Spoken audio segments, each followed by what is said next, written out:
ప్రజలకు ఉపయోగపడే అభివృద్ధి పనులు చేసి ప్రభుత్వంపై ప్రజలకు నమ్మక విశ్వాసాలను కలిగేలా చేయడం మాని ఒక వ్యక్తి తన స్వార్థం కోసం చేసే పనులు తమకు కూడా చెడ్డ పేరు వస్తుందని నెల్లూరు జిల్లా సర్వేపల్లి నియోజకవర్గంలోని కూటమి నాయకులు మండిపడ్డారు.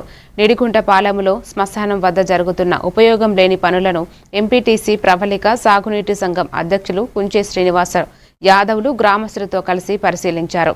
శ్మశానంలో ఇదివరకే 2 భవనాలు ఉండగా అదనంగా మరొకటి నిర్మించడంతో మండల నిధులను దుర్వినియోగానికి పాల్పడుతున్నారని ఆవేదన వ్యక్తం చేశారు.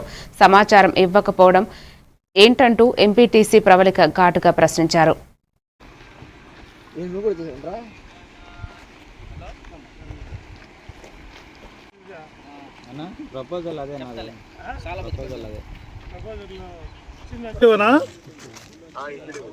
సరే, అది నాకు లెటర్ పెట్టండి. కానీ ఎవరు కడుతున్నారు ఏంది మాకు అసలు మా గ్రామానికి అసలుకి ఎవరికీ తెలియదు. ఎందుకు కడుతున్నారు, ఎవరు కడుతున్నారు అని చెప్పి ఎంపీడీఓకి ఫోన్ చేస్తే ఎంపీడీఓ గారు మా మండల గ్రాంటేనండి, మండల గ్రాంట్లో కడుతున్నారు అన్నది. ఎవరు కడుతున్నారమ్మా?